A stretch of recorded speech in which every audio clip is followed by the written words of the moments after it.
Welcome to the Veil of Truth, your gateway to uncovering hidden insights and illuminating mysteries.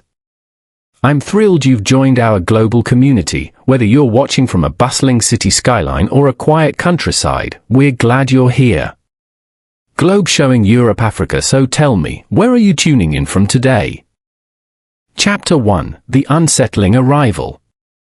The morning train slid into Willowminster station with a soft sigh, as though tired from its journey across the countryside. Mist curled above the tracks, drifting lazily around the platform lamps. It gave the village a dreamy, deceptive calm, one that Hercule Poirot, stepping down from the carriage, immediately distrusted. He adjusted the cuffs of his immaculate grey suit and straightened his tie with a quick glance at the window's reflection.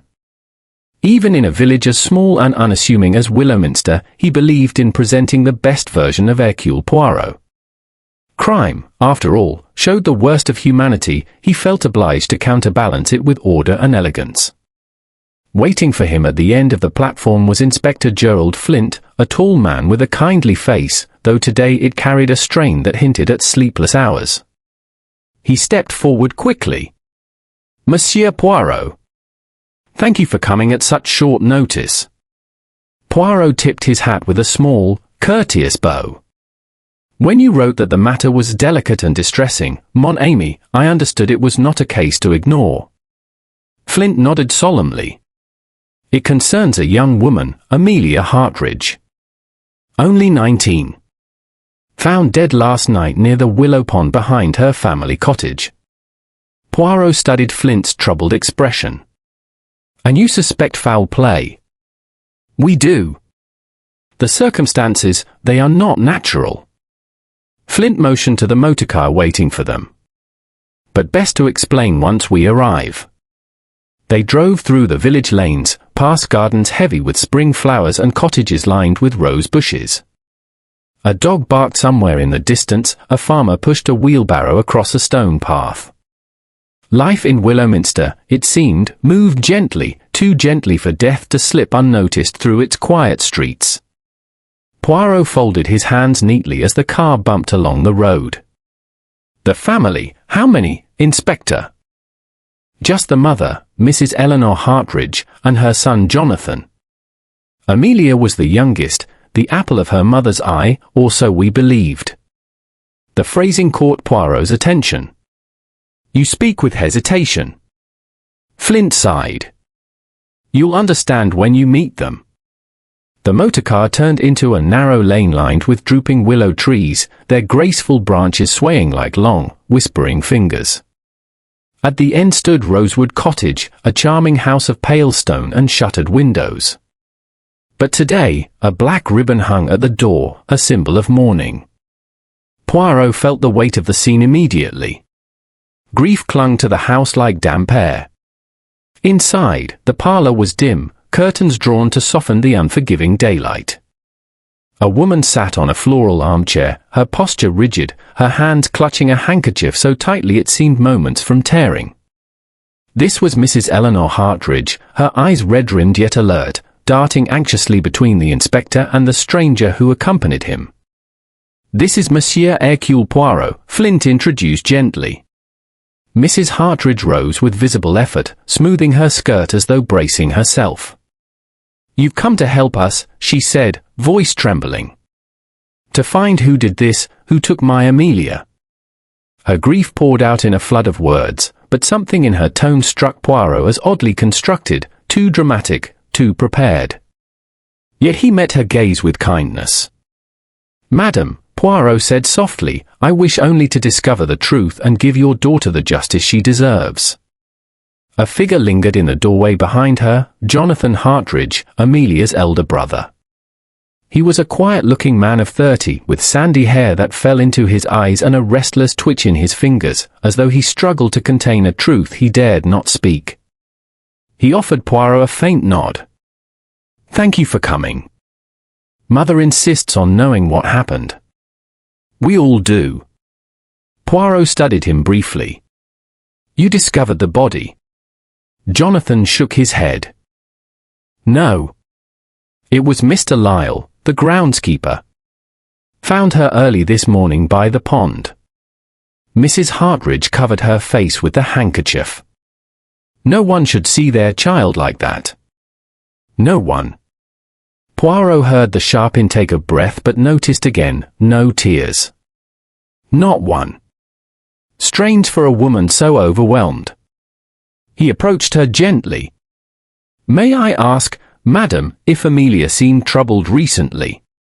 Mrs. Hartridge lowered the cloth slowly. She was distracted. Restless. Young people often are. She attempted a weary smile. She wanted to see London. I advised her to wait. The world beyond this village can be cruel, Monsieur Poirot. A mother sees danger where her children cannot. Poirot tilted his head slightly. And she disagreed with your caution? A flicker of irritation crossed her face, quick but unmistakable. Amelia was stubborn. She thought me old-fashioned. Poirot's expression softened. Many daughters think so, madam. It is natural. But her reaction had stirred the little grey cells. Beneath grief lay something else, fear, perhaps. Or guilt. He filed it away without comment. Poirot turned back to Jonathan. "And you, monsieur, tell me, how was your sister yesterday?" Jonathan rubbed the back of his neck, staring at the floor. "She was quieter than usual. Thoughtful. I asked if she was all right, but she brushed it off. Amelia didn't often share her worries." Poirot caught the faint tremor in his voice and the tightness in his jaw. "This is difficult for you, I see." Jonathan nodded silently. Poirot clasped his hands behind his back. "Inspector Flint, I would like to see where the body was found." Mrs. Hartridge gasped softly, pressing a hand to her chest. "Must you go there so soon?" Poirot bowed slightly. "The smallest detail can speak volumes, madam." She hesitated, her fingers twisting around the handkerchief. "Go, then," she whispered. "If it helps my Amelia." Poirot followed Flint and Jonathan out of the cottage, the heavy silence closing behind them. As they walked along the narrow garden path lined with roses, Poirot glanced back through the parlour window. Mrs. Hartridge stood very still, staring after them with an expression not of sorrow, but of dread. Poirot felt a chill despite the warm breeze. "A mother in mourning, yes," he murmured. "But mourning what, exactly? The loss of her daughter, or the coming of truth?" The willow branches rustled in answer, as though the trees themselves whispered secrets yet to be uncovered. Chapter 2, Whispers Around the Pond. The path to the willow pond curved gently behind Rosewood Cottage, narrowing into a shaded trail. The morning sun filtered through the long, trailing branches that gave Willowminster its charm, and now its quiet menace. Every whisper of wind rustling through the leaves felt like an echo of last night's tragedy. Poirot walked with deliberate steps, his polished shoes crunching over gravel as he absorbed every detail, the curve of the path, the depth of footprints, the subtle drag marks near the edge of the grass. Inspector Flint and Jonathan Hartridge followed closely behind. "There," Flint pointed ahead, just beyond that willow tree.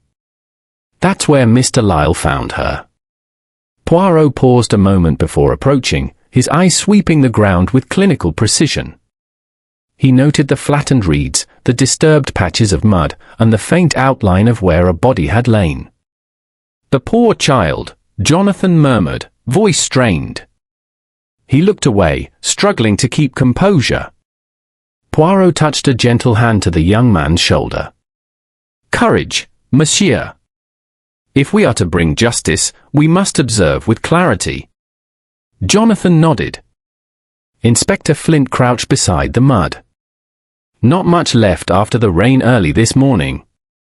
We tried to preserve what we could, but the ground was soft."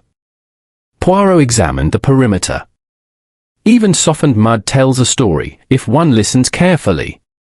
He pointed to a pair of footprints, light, small, delicate. "These would be Amelia's, yes." Flint nodded. Poirot moved several paces away, studying another distinctive set. These prints were deeper and firmer, but also narrower than a man's. A woman, Poirot murmured. Someone light of step but carrying weight in her mind, perhaps. Flint frowned. You can see that in the mud. Poirot smiled faintly. Not the thoughts, Inspector. Merely the gender.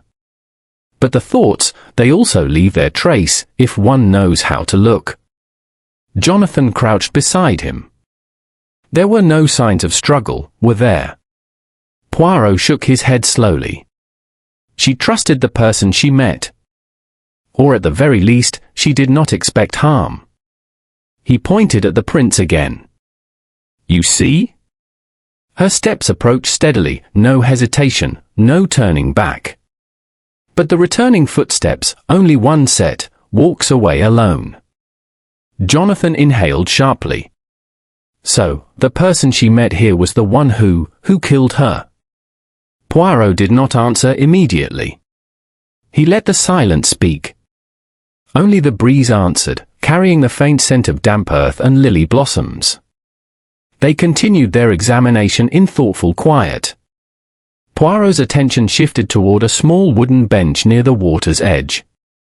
The paint was peeling in places, but something else caught his eye, a faint smear of something dark along the edge of the seat. He leaned in closer. Mud, Poirot observed.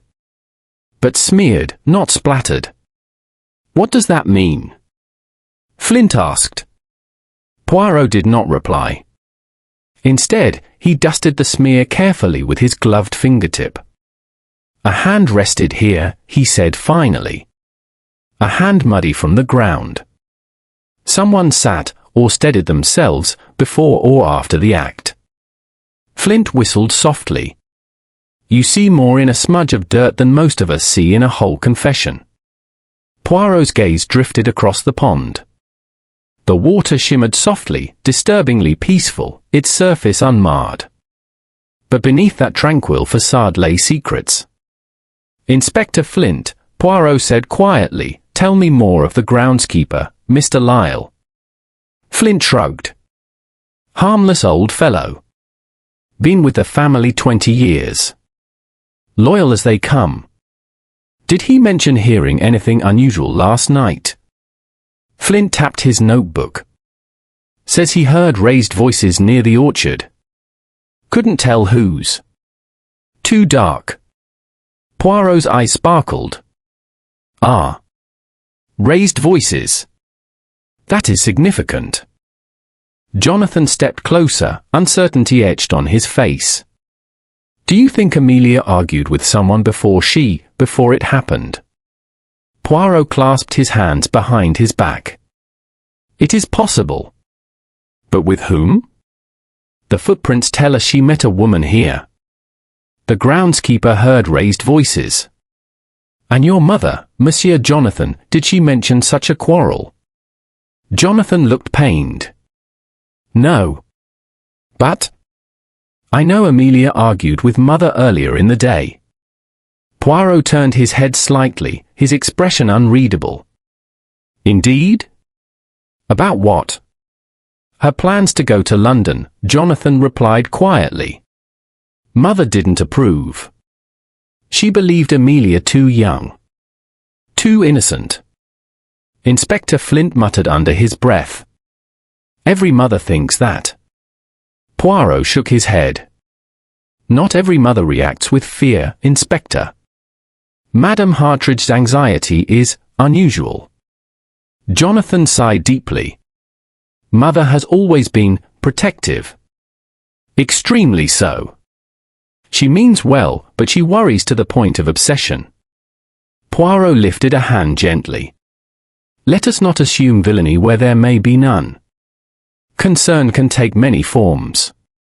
But inwardly, Poirot marked the observation sharply. They walked further along the perimeter, where the path narrowed and the grass grew thicker. Poirot knelt down to inspect a disturbed patch of soil. A kneeling mark, he observed. Someone bent over Amelia. Flint crouched beside him. Could have been the groundskeeper when he found her. Poirot shook his head. No. Too fresh. Look at the edges, the soil was pressed last night, not this morning. Jonathan's voice trembled. So, the killer knelt. Possibly, Poirot replied. Or someone remorseful. Or someone who wished to check if life remained. He stood slowly, brushing off his gloves. From across the pond came the sound of footsteps, steady and heavy. Mr. Lyle, the groundskeeper, appeared through the trees, his cap in hand. Morning, sirs, he said, voice gravelly. Didn't expect you down here quite so soon. Poirot observed him carefully. Good morning, Monsieur Lyle. You discovered the body. I, Lyle said. Found her at dawn. Poor girl. Never imagined such a thing happening here. Poirot stepped closer. Tell us what you heard last night. The old man hesitated, his gaze flickering toward the house. I only heard raised voices near the orchard. Could have been anyone. Could it have been Mrs. Hartridge? Poirot asked softly. Lyle stiffened. I wouldn't know, sir. Poirot narrowed his eyes. You do not wish to say, perhaps? The man's jaw tightened. I don't want to cause trouble. They've been good to me. Poirot nodded gently. Merci. That tells me enough. Lyle's eyes widened slightly, as though he'd said too much without saying anything at all. Poirot stepped away thoughtfully. He surveyed the pond once more, piecing the elements together. The undisturbed water. The returning footprints of a woman. The lack of struggle. The raised voices. The smear on the bench. The kneeling mark in the earth. Inspector, Poirot said at last, bring the mother to me later. There are questions that require her honesty. Flint looked uneasy. You think she knows more than she's saying? Poirot's eyes gleamed. Everyone knows more than they say. But Madame Hartridge, she knows more than she wishes to remember. He turned back toward the cottage, walking slowly, hands clasped neatly. The truth, he murmured, hides not in shadow, but in the hearts of those who fear it.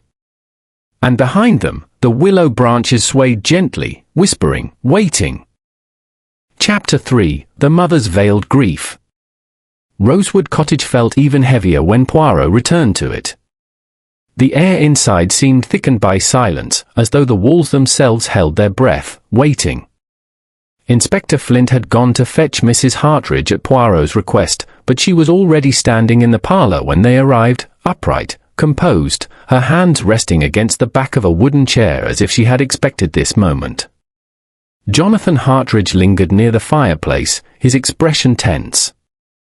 The faint smell of extinguished candles lingered, adding a faintly mournful scent to the room. Poirot entered gently, his footsteps quiet on the rug.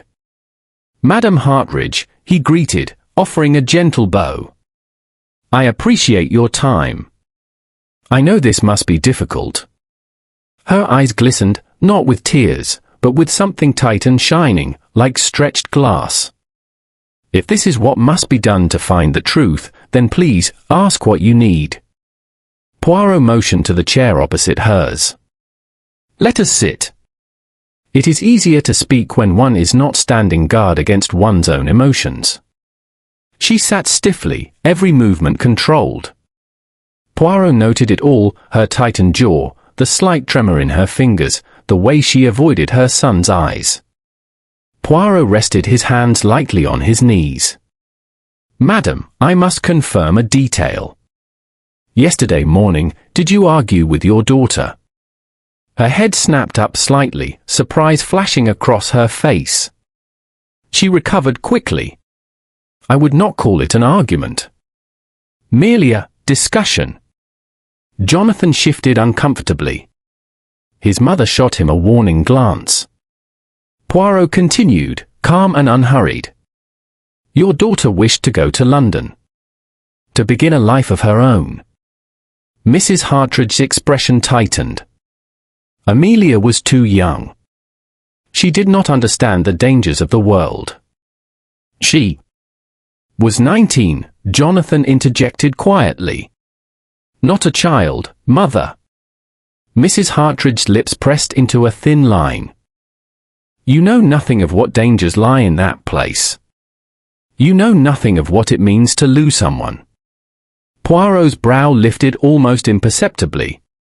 The phrasing was unusual, loaded. He began softly. Madam, when you spoke to Amelia, was she upset? Mrs. Hartridge looked down at her hands. She was emotional. She said I was suffocating her. That I kept her from everything. She was dramatic, as young girls are. And how did you respond? She hesitated a moment too long. I told her I acted only out of love. Poirot nodded slowly, his gaze fixed on her face. A mother's love, yes. But sometimes, madam, love becomes. He searched for the gentlest word. Heavy. Her fingers tightened around the handkerchief in her lap, twisting it. Poirot leaned forward slightly. And later that evening? Did you see Amelia again? Mrs. Hartridge's eyes flickered with something like panic before settling into cool restraint. She went out for a walk. She did not return. And you did not search for her? I assumed she needed time to think.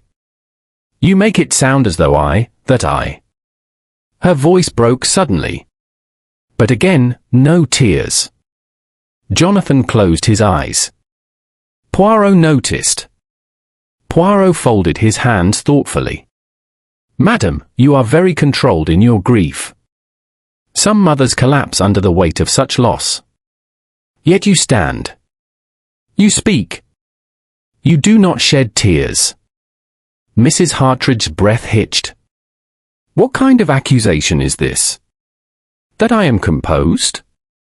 That I do not break apart for your convenience? Poirot shook his head gently. I accuse nothing. I observe only what is. And I understand that some grief is too deep for tears. Her shoulders eased slightly, then stiffened again as Poirot continued. Madam, earlier, Mr. Lyle heard raised voices from the orchard. A woman's voice. Angry. Sharp. Might that have been you? Her expression froze. No, she said too quickly. I went to bed early. Poirot allowed silence to drift between them. Silence, he believed, was more revealing than any blunt question. Jonathan spoke softly from across the room. Mother, please don't lie. Mrs. Hartridge turned sharply toward him. Jonathan. Her tone was a warning, but he stepped forward, jaw trembling. You told me you went to bed at 9. But your lamp was on past 11. I saw it from the hallway. Her face paled. Poirot's voice was soft, almost sympathetic. Madam, were you outside the house last night? She swallowed, throat tight. I stepped out for air. Nothing more. Poirot studied her face carefully. And did you meet Amelia by the pond? No. The word came too fast, too forceful. Poirot nodded politely, as though satisfied, but the little grey cells buzzed with certainty. He rose slowly. Thank you, madam. Your assistance is appreciated. For now, that is all I shall ask. She let out a faint breath of relief. But Poirot was not finished. Inspector Flint, he said, may I speak privately with Jonathan? Flint nodded. Jonathan followed Poirot into the narrow hallway, his face drawn with tension. Poirot placed a gentle hand on his arm. Monsieur Jonathan, you wish to say something more, do you not? Jonathan wavered for a moment, then nodded shakily. Mother is not like other people, Monsieur Poirot. She hides things. Always has. Poirot raised an eyebrow. Such as? He hesitated. She has moods. When she's afraid, she becomes controlling. When she feels she's losing someone, she becomes desperate. Amelia always said Mother loved too much. Loved in a way that felt suffocating. Poirot's mind replayed Mrs. Hartridge's words, "You know nothing of what it means to lose someone." Has she lost someone before? Poirot asked. Jonathan nodded slowly. My father.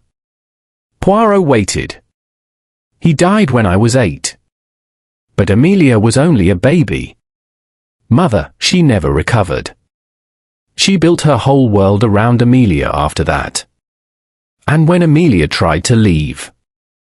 He looked away, voice trembling. Mother panicked. Poirot's eyes softened. Did Amelia tell you anything yesterday? Something important. Jonathan hesitated again, torn between loyalty and truth. She said she had made a decision. A big one. She said she would tell Mother after dinner. A decision. Poirot pressed. To go to London. That, Anne. He hesitated. She said she had someone waiting for her there. Someone who loved her. Poirot's eyebrows rose. A suitor. Jonathan nodded. Poirot thought deeply. And her mother did not know of this suitor. No. Amelia said she would tell her soon. But she was afraid of how Mother would react. Poirot's voice softened. And you? Were you afraid? Jonathan's eyes glistened. Yes. Poirot placed a gentle hand on his shoulder. Thank you, Monsieur Jonathan. You have been most honest. Jonathan swallowed hard. What do you think happened? Poirot paused, gazing toward the parlor where Mrs. Hartridge sat stiff and silent. I think, my friend, he said softly, that your sister was loved fiercely, perhaps too fiercely. And when a heart loves in such a manner, it becomes capable of terrible mistakes. Jonathan shuddered. Poirot stepped back into the parlor, his expression polite, controlled, unreadable. Inspector, Poirot said calmly, please arrange interviews with the neighbors. And with the young man in London. Flint blinked. You already know there is such a man. Poirot smiled gently. Ah, Inspector. The heart leaves clues that no footprint can hide. Mrs. Hartridge stiffened at his words. Poirot noticed. And he knew her fear was growing. Chapter 4: The Whispering Village.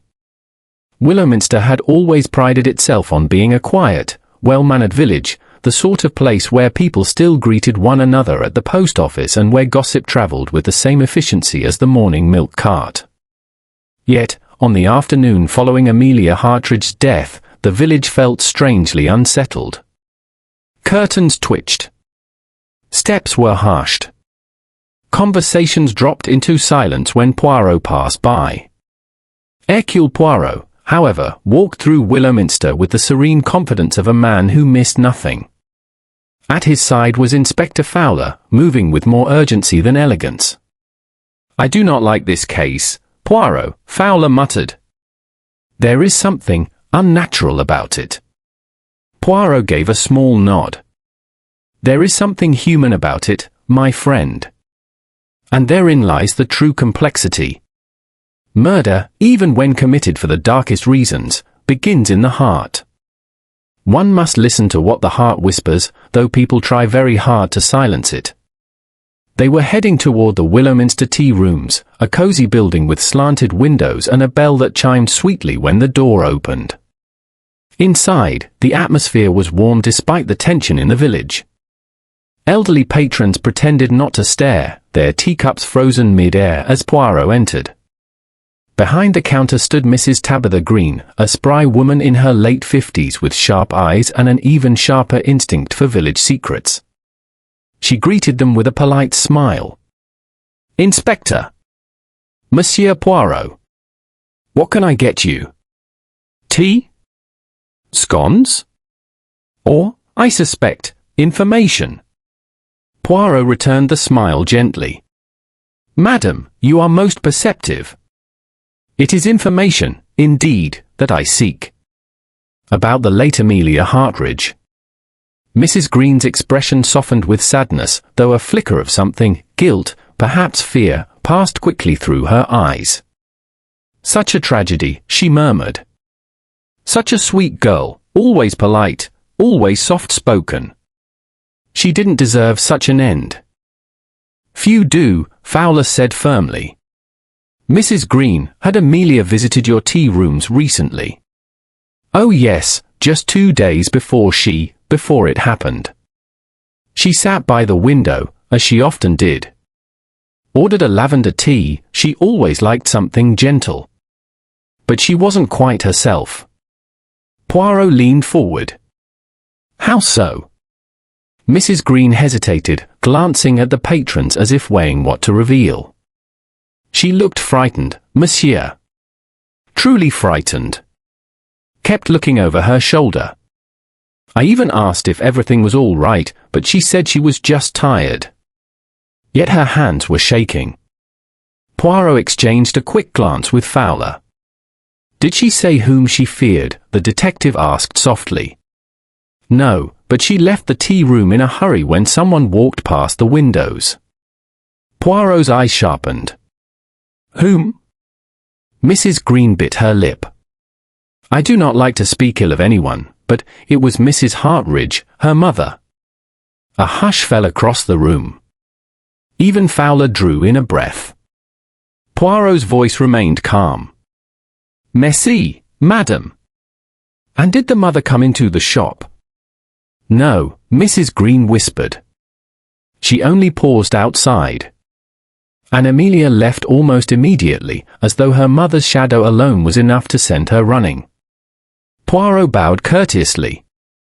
You have been most helpful. As they stepped back into the afternoon sunlight, Fowler exhaled sharply. Well, that paints quite the picture, doesn't it? Poirot shook his head. A picture, yes, but perhaps not yet the correct one. Their next visit took them to the charming stone path behind St. Mildred's Church, where a caretaker named Samuel Briggs was trimming hedges. Briggs was broad-shouldered, with a thoughtful expression and eyes that held a sorrowful depth. Amelia Hartridge. Briggs repeated, lowering his shears. She used to come here often. Said the quiet helped her think. Think about what? Fowler asked. Briggs shrugged. Never said. But she wasn't happy. You could see that. She had the look of someone trapped. Poirot tilted his head. Trapped by circumstances? Or by someone? The caretaker hesitated, then sighed. Everyone here knew Mrs. Hartridge was demanding. Controlling, even. But one doesn't like to speak poorly of a grieving mother. Poirot murmured, a grief that may not be as pure as it appears, perhaps. Briggs continued, 2 nights ago, I saw Amelia crying near the old willow tree. She had a letter in her hand. When she realized I'd noticed, she tore it into pieces. Poirot stiffened. A letter? Did you see anything written on it? Only one word before she destroyed it. Enough. Poirot fell silent.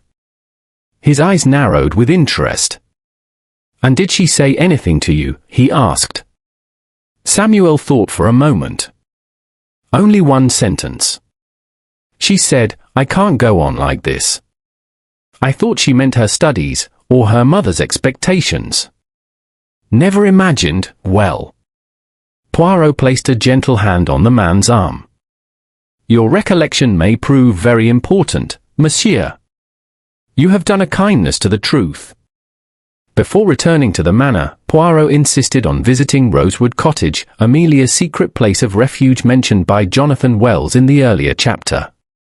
The The cottage stood at the edge of the village, half hidden by brambles and heavy willow branches.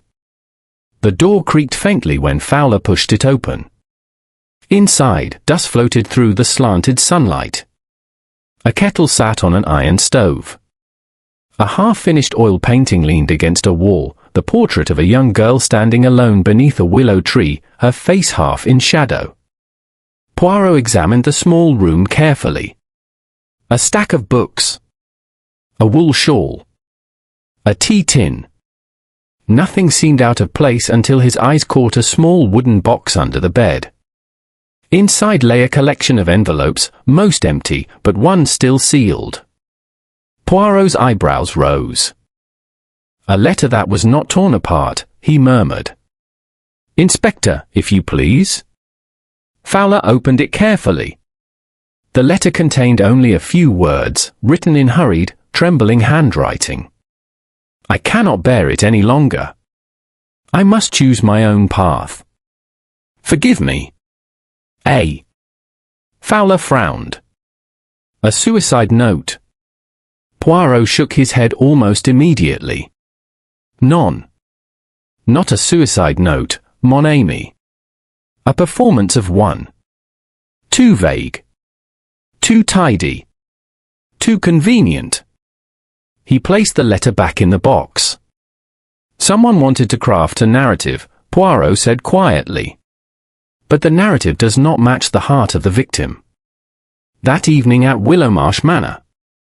Back at the manor, Mrs. Hartridge sat in the drawing room, hands folded in her lap like a portrait of dignified sorrow.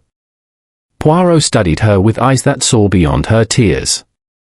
"Madam," he said gently, "your daughter, she suffered." Mrs. Hartridge stiffened. Amelia was delicate. She required guidance. "Guidance," Poirot repeated softly, "or control?" The woman's face twitched, but only for an instant. "You are overstepping, Monsieur Poirot." "Perhaps," he said, "but the truth often lies in the space where one is not welcome to step." Her eyes hardened. For the first time, a flicker of something sharp, anger, or fear, appeared. Poirot inclined his head courteously. "Forgive me, madam. But I shall find the truth." As he left the drawing room, he whispered to Fowler. "Everything, Inspector, is beginning to take shape. The village whispers. The mother trembles. The daughter hides notes. Soon, the picture will be quite clear." Fowler frowned. "Clear to you, perhaps. I still see nothing." Poirot smiled faintly. "Ah, but that is why I am Hercule Poirot." Chapter 5, Shadows in the Willow Light. The following morning dawned cold and grey, as though Willowminster itself had absorbed the grief and unrest swirling through its narrow lanes. Mist curled along the hedgerows, clung to the stone walls, and drifted across the marshes in pale ribbons. Hercule Poirot stood at the window of his guest room in Willowmarsh Manor, watching the fog shift like silent ghosts between the willow trees. His small, neat hands were clasped behind his back, and his expression was one of deep, reflective concentration. Fowler entered moments later, looking harassed, coat askew, and hair protesting against the damp. "Morning, Poirot. I trust you slept better than I did. This case is enough to twist one's mind into knots. Every time I think we're making progress, something else unravels." Poirot turned from the window with a small smile. "Ah, but the mind is strengthened by knots, Inspector. Smooth threads unravel, tangled ones hold. Soon, we shall see which knot leads to the truth." Fowler sighed heavily. "I suppose. I hope. In any case, I spoke to the pathologist last night. Preliminary results confirm that Amelia died from poisoning, belladonna mixed with her herbal tonic." Poirot nodded slowly. "As I suspected. A poison that is both common and subtle. One must prepare it with knowledge and intent." Fowler scratched his chin. "The mother prepared Amelia's herbal mixtures, didn't she?" "Oh, Poirot murmured.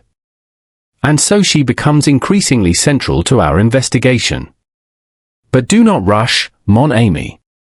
A suspect who is too obvious must be examined with great caution. A truth that hides itself may be wearing the mask of the obvious." A visit to the chemist's shop. Their first destination that morning was Mr. Percival Grant's chemist shop, a tidy little establishment filled with amber bottles, folded paper packets, and the faint, comforting smell of eucalyptus. Mr. Grant, a balding man in his 60s with spectacles that perched precariously at the end of his nose, looked positively flustered when the two men entered. "Inspector! Monsieur Poirot! Terrible business, this! Terrible!" Poirot offered a gentle nod. "Monsieur, we seek information regarding the Hartridge household.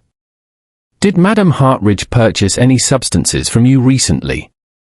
The chemist wrung his hands. "Ah, yes. She came in 3 days before Amelia's death. Asked for powdered belladonna root. She said it was for her garden, something about an old remedy for blight."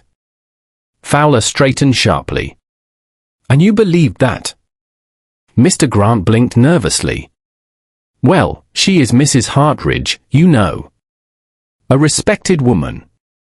I had no reason to question her." Poirot leaned forward, studying him. "And did Amelia herself ever purchase anything unusual?" The chemist hesitated. "Yes, actually. A week before her death, Miss Amelia bought a small vial of valerian extract. I remember because she seemed jumpy, as if she feared being followed." Poirot's eyes sharpened. "Did she say why she needed it?" "No. Only that she had trouble sleeping." "Merci, monsieur. You have been most helpful." As they stepped outside, Fowler muttered, "Well, that all but confirms it. Mother buys poison. Daughter ends up dead. What more do we need?" Poirot shook his head. "A motive, my friend. And one that fits all the pieces. A mother does not kill her daughter without a reason that runs deep, deeper than desire for control." He paused. "And deeper than fear of losing her. Jonathan Wells reveals more." They next sought out Jonathan Wells, who was found near the village's small boating dock, painting the reflection of the willows on water that barely rippled. He greeted them with a mixture of guilt and defensiveness. "Do you have news?" he asked anxiously. Poirot gestured to the empty spot beside him on the wooden planks. "Sit with us, Jonathan. We wish only to understand Amelia better. You knew her heart. Do not fear to speak." Jonathan inhaled shakily. Amelia was overwhelmed. Her mother monitored everything, her letters, her friends, even her paintings. Amelia felt she wasn't living her own life. She told me she felt suffocated. Fowler frowned. "Enough to run away." "Yes," Jonathan whispered. "She wanted to leave Willowminster. Wanted to move to London and study art. But she knew her mother would never allow it. She said her mother would rather lose her than let her go." Poirot stiffened subtly. "Those are strong words, Jonathan." Jonathan nodded. Amelia said them with fear. She wasn't exaggerating. Poirot raised one delicate eyebrow. "And did her mother know of your friendship?" Jonathan looked away. "Oh yes. She despised me. Thought I was a corrupting influence, as she put it. She even forbade Amelia from seeing me." Fowler's eyes widened. "Did Amelia obey?" Jonathan's expression twisted painfully. "She tried. But she cared for me. We met secretly at Rosewood Cottage or by the Willow Pond. And she planned to leave with me." His voice broke. Poirot laid a gentle hand on Jonathan's shoulder. "You have done no wrong by speaking. You honor her by telling the truth. When they turned to leave, Poirot murmured to Fowler. The mother feared losing control. The daughter planned freedom. And both paths collided. A new discovery at the manor. Back at Willowmarsh Manor, Poirot requested permission to examine Amelia's bedroom once more. Mrs. Hartridge, pale but composed, gave a stiff nod. The room was tidy. Too tidy. Everything was arranged with a precision that mirrored Mrs. Hartridge's personality. Poirot walked slowly around the room, touching nothing, observing everything. Then he paused near the small writing desk. "Inspector," he said quietly, "come here." Fowler joined him, frowning. "What is it?" Poirot pointed to a drawer. It had a faint scratch on its side, barely visible but unmistakably fresh. "That mark," Poirot said, "is made when a drawer has been forced open." Fowler blinked. But who would break into Amelia's desk? Poirot pulled out the drawer gently. Inside was nothing but blank paper. "Someone searching for letters," Poirot murmured. "Or a diary. Something Amelia kept hidden." Fowler's stomach tightened. "You think Mrs. Hartridge?" Poirot lifted his hand. "Think nothing yet. Observe only. But I will say this, someone wished to erase Amelia's voice." He turned toward the door. And that someone acted in haste. The willow tree witness. Before evening fell, Poirot made one final stop, the great willow tree near the churchyard, the one under which Amelia had been seen weeping. The ground beneath it was soft from recent rain. But Poirot's sharp eyes caught something half buried in mud near the roots. A small silver chain. He lifted it with delicate care. Attached to it was a pendant engraved with a single letter. A. Fowler exhaled. Her necklace. Poirot nodded. And perhaps torn off in struggle, or in flight. He studied the ground further. There were footprints. 2 sets. One small. One larger. Both facing each other. Both frozen in confrontation. Poirot's voice was low and grave. "Here, Inspector, Amelia met someone. As not in peace." Chapter 6. The masks begin to fall. The following morning, Willowminster was shrouded in a light, persistent drizzle. The streets glistened wetly under the soft grey light, and the air carried the scent of damp earth and distant rain. Hercule Poirot walked quietly along the path to Rosewood Cottage, his polished shoes clicking softly on the stones, his small hands clasped behind his back, and his mind fully occupied by the threads of this tangled mystery. Inspector Fowler followed at a respectful distance. Unlike Poirot, he was less interested in appearances, more in the practicalities. But he too felt the strange tension in the village, a tension that whispered of secrets and concealed truths. "Poirot," Fowler said after a long pause, "I can't shake the feeling that Mrs. Hartridge is hiding something. It's too deliberate, her grief, her composure. Too neat." Poirot tilted his head slightly, his eye scanning the path ahead. "Mon ami, you observe well. Yet caution is required. A guilty conscience often wears the mask of grief, but sometimes grief is itself a mask, covering something even deeper." Fowler sighed. "And you think we're close to finding that something?" "Tres proche," Poirot replied calmly, his French lilting, almost playful. "But we must not rush. The truth has its own rhythm. We merely follow its steps." A letter recovered. They arrived at Rosewood Cottage, the small house half hidden beneath drooping willow branches.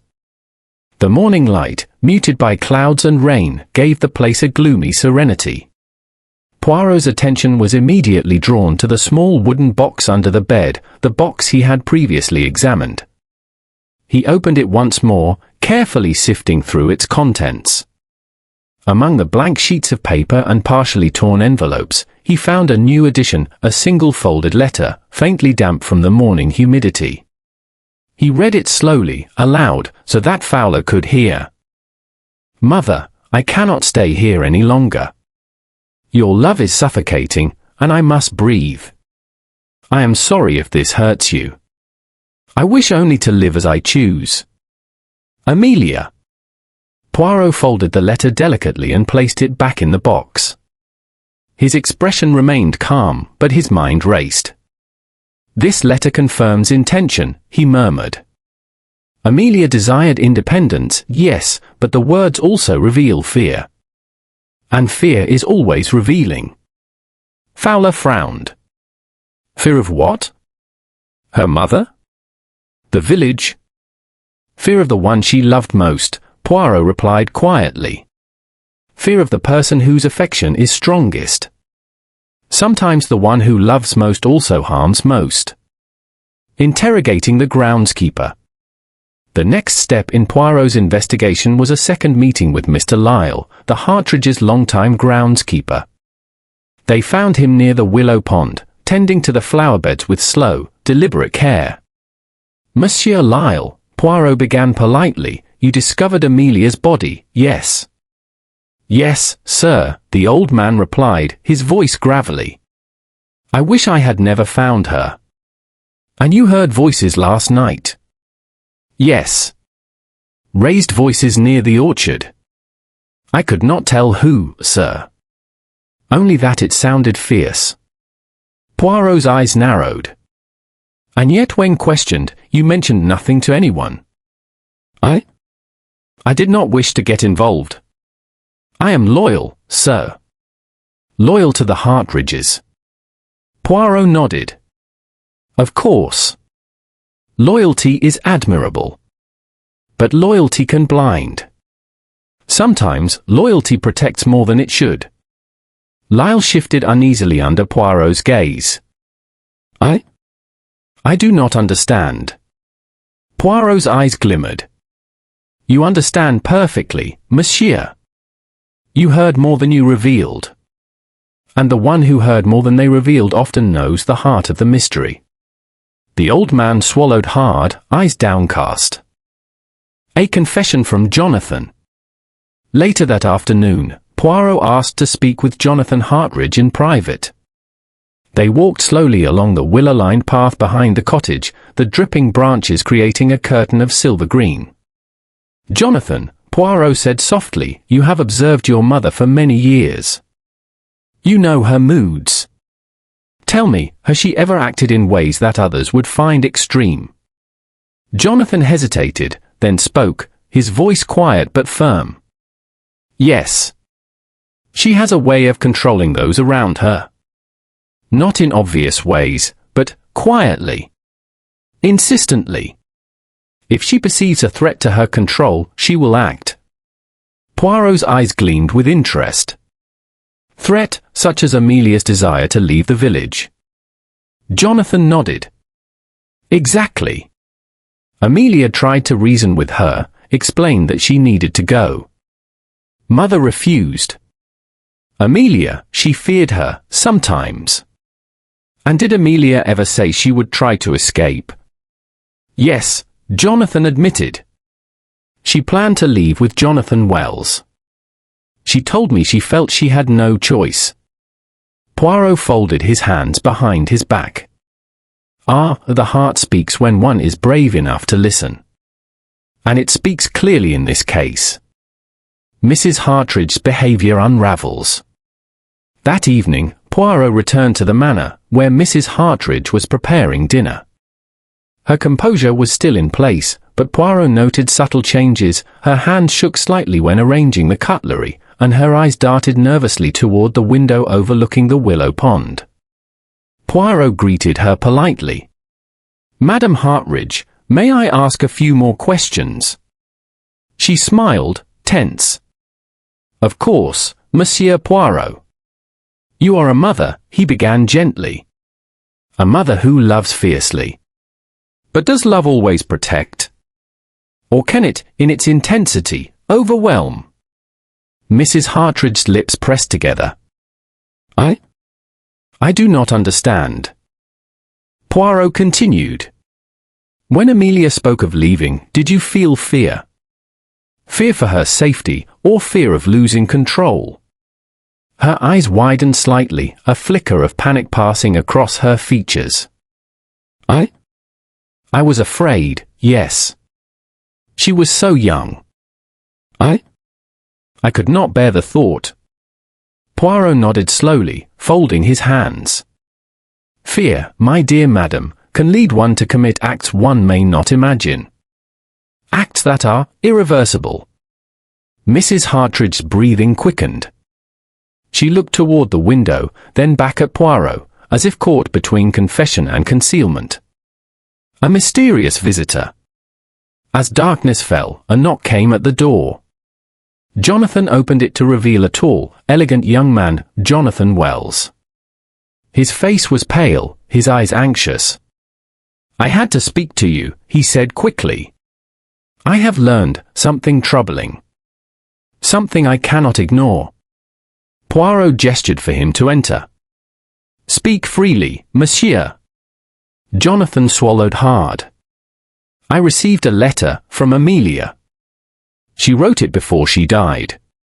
She feared her mother, but she also warned me of someone else, a third party, someone in the village who would not allow her to leave. Fowler's brow furrowed. Another suspect. Poirot's eyes sparkled with understanding. The plot thickens. A mystery grows deeper when multiple hearts fear the same event.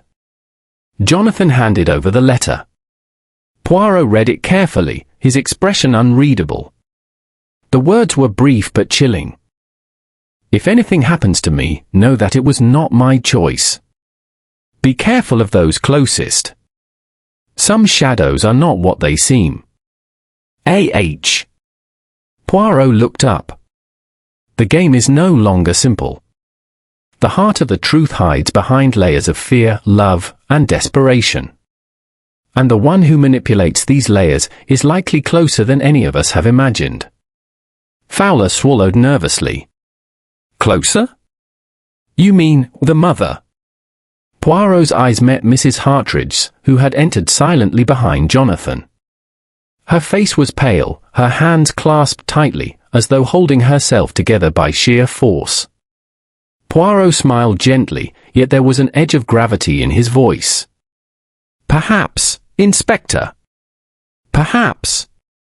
But the truth is not always immediate.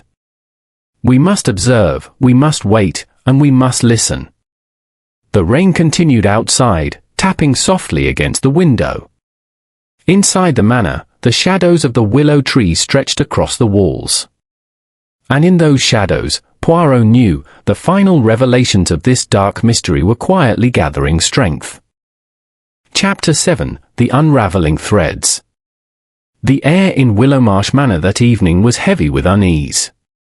The soft glow of lamps cast elongated shadows across the polished floors, and the distant sound of rain tapping against the windows seemed to echo the tension that gripped the household.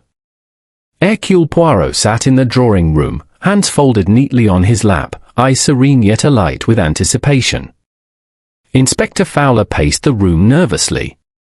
Poirot, I feel as if the walls themselves are watching us. Every person we meet seems to hide something, yet none are overtly suspicious. It's maddening. Poirot inclined his head gently. Mon ami, it is precisely the ordinary that often conceals the extraordinary.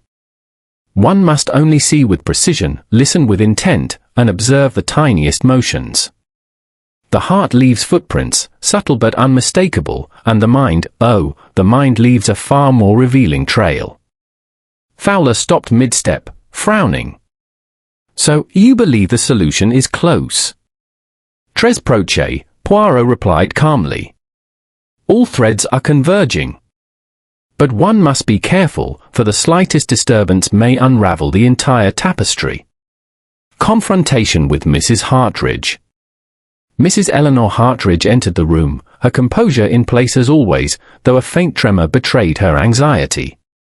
She held a teacup in both hands, as if its weight could steady her racing heart.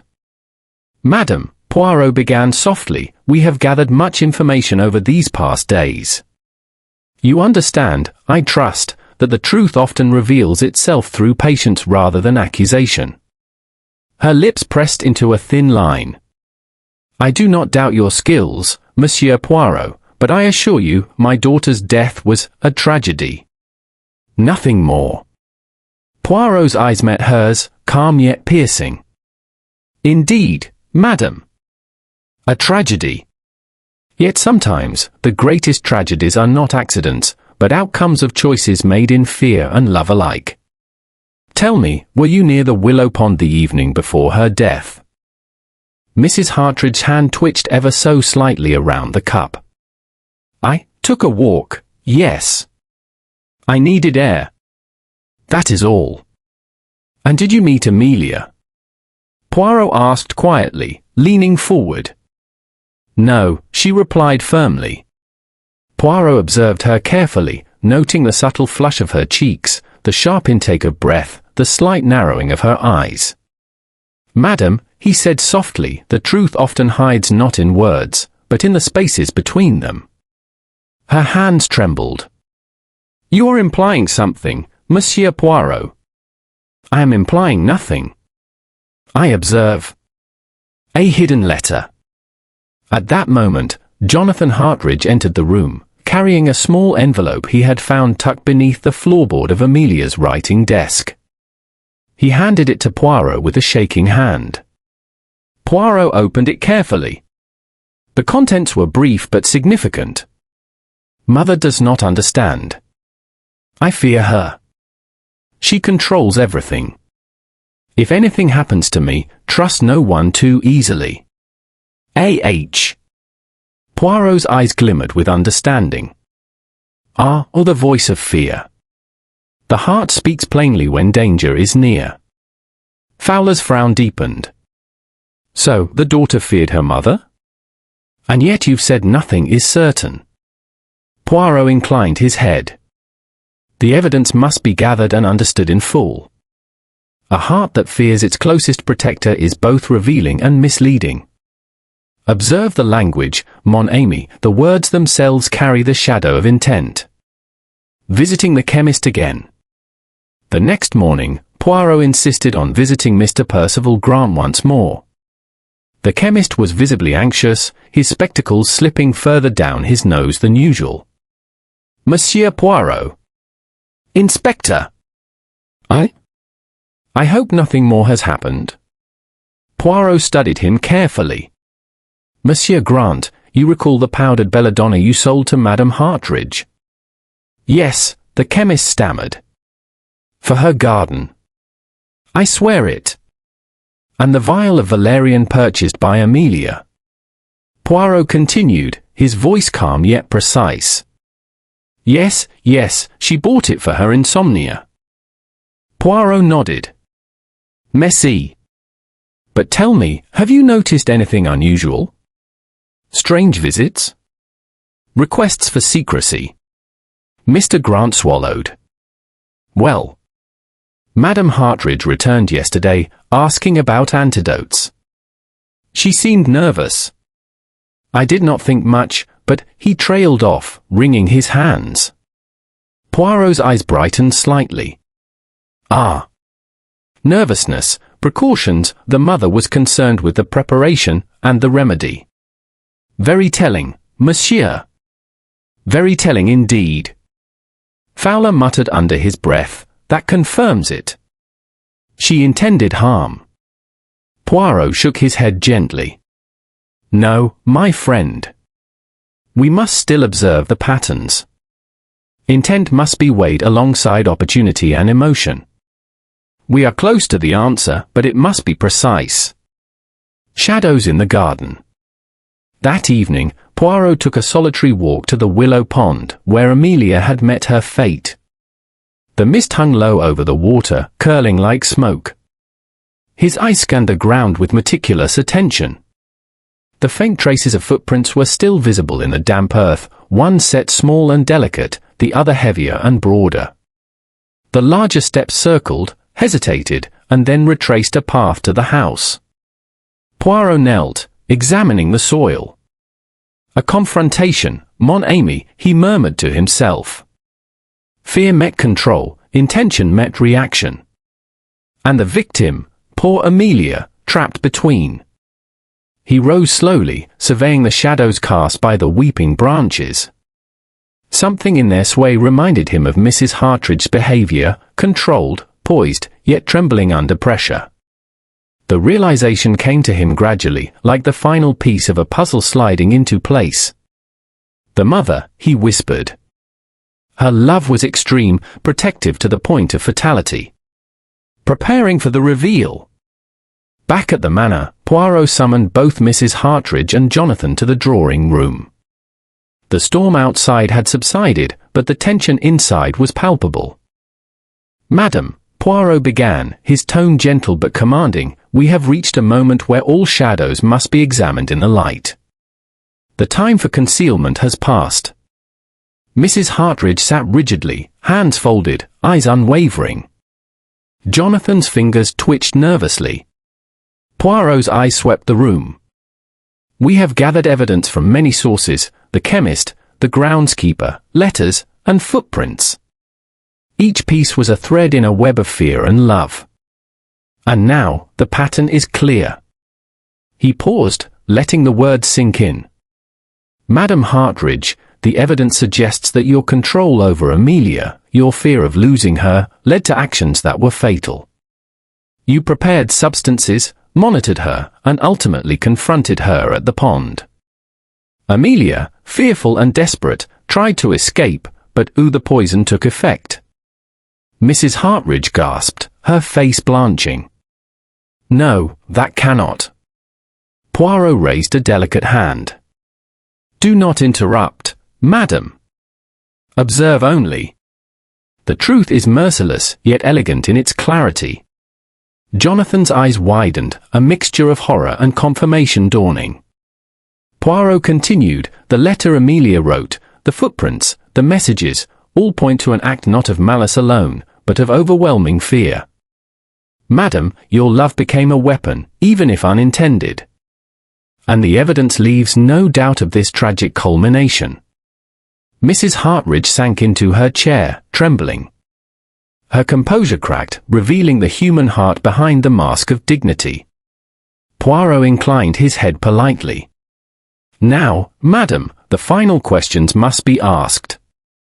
You must recount, in your own words, what occurred at the pond.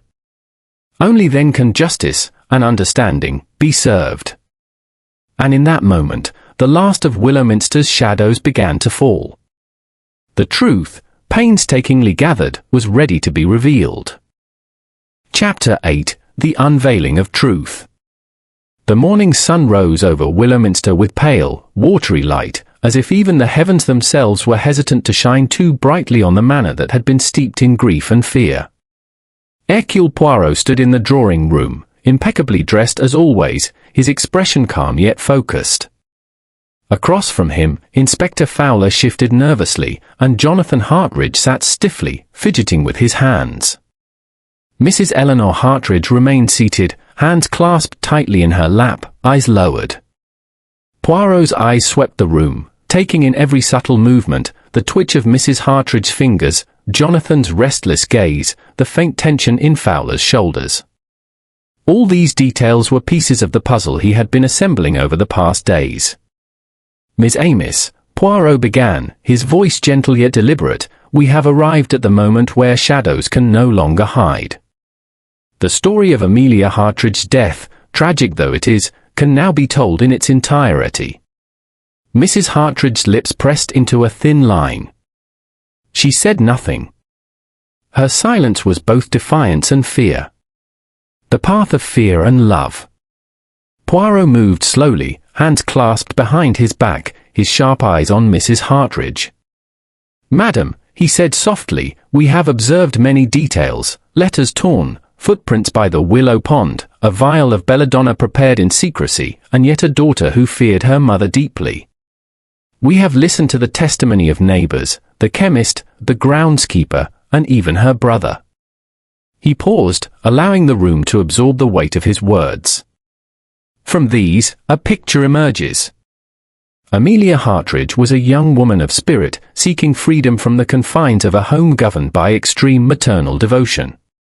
She wrote letters warning her confidants of her mother's intensity, she kept secret meetings with Jonathan Wells, and she sought small comforts, like valerian to calm her nights, which may have seemed trivial but were signs of a restless heart.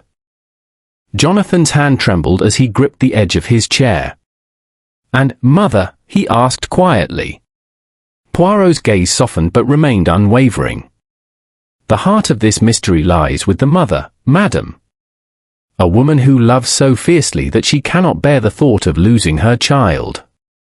It is this love, overwhelming and controlling, that created a series of actions culminating in tragedy." Mrs. Hartridge stiffened but remained silent. The fatal evening. Poirot moved toward the fireplace, gesturing to the space near the willow pond. On the evening in question, Amelia left her room under the pretense of taking a walk. In truth, she intended to visit the willow pond, to reflect, to meet Jonathan, and perhaps to escape the control that weighed upon her. "Madam, you followed her there, did you not?" Mrs. Hartridge's lips parted slightly, but no words emerged. Poirot continued, voice steady, "You confronted her beneath the willow, expressing fear for her safety. But fear, when mingled with control and desperation, can be dangerous. You carried with you the belladonna, prepared ostensibly for garden use. In a moment of panic and misguided protection, it entered the drink Amelia consumed. The result was swift and irreversible." Jonathan gasped. "Mother, you—" Poirot raised a calm hand. "Observe, mon ami. This was not an act of malice, but one born of overpowering fear and love. The tragedy lies in the intention versus the outcome. A heart can be too heavy, too suffocating, and sometimes it destroys the very object of its devotion. The clues that led here." Poirot gestured gracefully around the room, recounting the evidence as though painting a careful portrait. The letters torn in secrecy, signals of Amelia's fear and the attempt to conceal her thoughts. Footprints at the willow pond, 2 sets, indicating confrontation between mother and daughter. The chemist's record of belladonna, a subtle but lethal substance within reach of one with intent. The observation of neighbors, Amelia's anxiety in public spaces, the fear she could not conceal. Poirot paused. Each element alone might suggest coincidence. But together, they form a pattern. A pattern of love, fear, and action that leaves no doubt regarding the chain of events. Fowler's jaw tightened. So, it really was an accident caused by her mother's fear. Poirot inclined his head. An accident, yes, but a preventable one. And therein lies the heart of justice. Confrontation and confession. Poirot turned fully to Mrs. Hartridge, his voice gentle, almost compassionate. "Madam, there is no dishonor in acknowledging what has happened. The act, though tragic, was rooted in maternal instinct taken to an extreme. To confront this truth is the first step toward understanding, perhaps even toward absolution." Mrs. Hartridge's shoulders shook, her hands tightening as if to restrain herself from collapsing. A single tear slid down her cheek. I only wanted to protect her," she whispered, voice trembling. "I could not bear to lose her. I did not mean." Poirot nodded gravely. "Yes, madam. Intent does not erase consequence, but it explains it. And now, the truth is revealed." Jonathan buried his face in his hands, overcome by grief and a tumult of emotions, love, betrayal, and sorrow. The resolution. Poirot addressed Inspector Fowler. "Inspector, the case may be recorded as a death by misadventure, precipitated by misguided maternal devotion. The law, in its wisdom, may consider mitigating circumstances. But the heart, as always, is the more complex measure." Fowler nodded slowly. "It's tragic. But I understand. The mother's actions were extreme, but not malicious. Poirot's gaze softened, but his eyes retained their characteristic sharpness. Indeed, mon ami. The heart can be a dangerous instrument when untempered by reason. Yet reason alone cannot account for its depth. He turned to Jonathan. And you, young man, must remember Amelia for her spirit, her courage, and her desire for freedom. The memory of her heart is not diminished by tragedy, it is illuminated by it. Jonathan lifted his tear-streaked face, meeting Poirot's calm, compassionate gaze. Thank you, Monsieur Poirot. You've helped us see clearly. Poirot inclined his head politely. It is always my purpose. Clarity is the greatest gift one can offer in times of darkness. The final reflection. Later that evening, Poirot walked once more among the willow trees, now swaying gently in the evening breeze. The mist had lifted, revealing the pond's smooth, reflective surface. In its calm, he saw the shadows of the past, stretched and intertwined with the present. Each heart, Poirot murmured to himself, holds both light and shadow. And when the two meet, the consequences can be profound. One must always observe, always listen, always weigh the weight of fear, love, and intent. Only then can justice and understanding be achieved. As he returned to the manor, Poirot felt a sense of closure settle over him. The tragedy of Amelia Hartridge was now fully understood, the mystery untangled, and the threads of fear, devotion, and consequence carefully woven into a coherent pattern. And though Willowminster would carry its sorrow for some time, the truth, revealed through Poirot's unparalleled skill, offered clarity and, perhaps, a small measure of peace.